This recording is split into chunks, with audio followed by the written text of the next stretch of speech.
Johnny Hallyday et le cinéma, c'est une histoire d'amour qui dure depuis de longues années. Il vient d'être récompensé par le prix Jean Gabin pour son rôle dans L'Homme du train de Patrice Lecomte. Retour en images sur sa carrière d'acteur. On a tous quelque chose en nous de Johnny Hallyday. Un air qui nous trotte dans la tête, un écho de voix, son regard félin. Et si l'idole des jeunes a toujours eu plus de facilité à enflammer les stades que les salles obscures, comme si la légende du rocker était trop puissante pour être éclipsée par le cinéma, sa filmographie affiche néanmoins plus de 25 films. Inégaux, certes, parce que Johnny a peut-être trop tourné, pour de fausses bonnes raisons, de vrais mauvais prétextes et des amitiés sincères, parce que la tentation était trop forte aussi pour les metteurs en scène de lui faire jouer des rôles de chanteurs. Les Parisiennes, D'où viens-tu Johnny, Chercher l'idole, À tout casser. Mauvaise pioche, exception faite de quelques films comme Love Me de Laetitia Masson, où il incarne un rocker loser. C'est dans des rôles de composition que Johnny Hallyday se révèle le plus troublant. Tout le fonctionnement qui a été autour de ma vie pendant tellement d'années fonctionne tellement autour du Star System que c'est difficile de croire que Johnny Hallyday peut être un autre personnage. Si on dit on ne reconnaît pas Johnny Hallyday, je serais très heureux. Moi. Les plus grands l'ont compris depuis longtemps. Robert Hossein lui a fait un point de chute sur mesure dès 1970.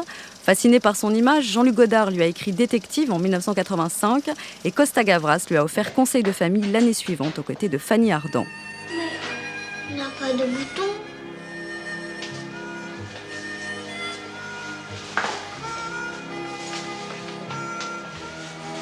Tu es magnifique. Plus récemment, d'un souhait exprimé à Patrice Lecomte en 1998, alors que Johnny Hallyday remettait un César d'honneur à Jean-Luc Godard, est né L'Homme du train.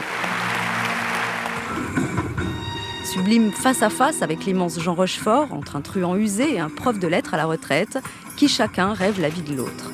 Une performance entre mélancolie et envie d'avoir envie qui lui vaut enfin sa première récompense de cinéma, 48 ans après sa toute première apparition sur grand écran dans Les Diaboliques d'Henri-Georges Clouzot. Et pas des moindres, le prix Jean Gabin qui distingue depuis 23 ans un talent prometteur du cinéma français. Et ce sont deux autres tout jeunes comédiens qui l'admirent et vice-versa qui lui ont remis son trophée. Gérard Depardieu et Jean Reno. Oh, Johnny! Oh! Johnny, à gauche. En tant que comédien, c'est mon premier prix, alors je suis très, je suis très troublé et en même temps très heureux et très fier d'avoir ce prix, surtout Jean Gabin qui était un acteur que j'adorais. Donc, Inch'Allah, c'est mon premier prix en tant qu'acteur. Alors bon, j'en ai déjà eu en tant que chanteur, mais en tant qu'acteur, j'en ai jamais eu. Alors là je suis complet, là, franchement. Johnny Hallyday aura finalement attendu l'aube de ses 60 printemps pour être reconnu à sa juste valeur en tant qu'acteur. Lui qui rêvait d'être comédien longtemps avant d'être chanteur.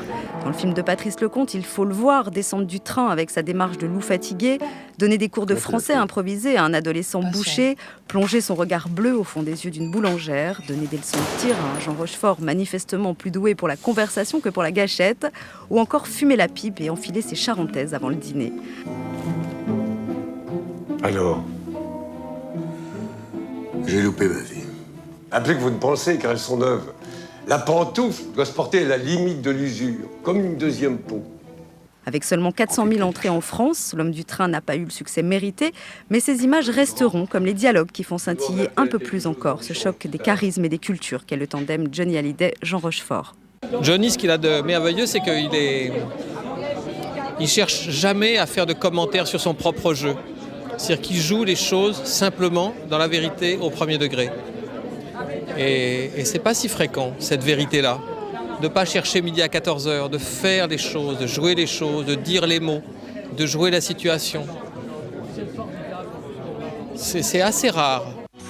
De plus en plus passionné, Johnny Hallyday a l'intention de poursuivre son rêve de cinéma. On le retrouvera en avril prochain dans Crime Spree de Brad Meerman, une comédie policière tournée au Canada avec Gérard Depardieu, Renaud, Saïd Taghmaoui et Harvey Keitel. Retiens la nuit pour nos cœurs dans sa course vagabonde. Serre-moi fort contre ton corps. Chaque fois qu'il faut faire appel pour régler un problème, il y a celui qui tue avec le pistolet, c'est Renaud, c'est zéro. Moi, je suis celui qui règle les problèmes avec les poings qui tapent. Noir, c'est noir, il n'y a plus d'espoir. Oui, Christ écrit, et c'est fini.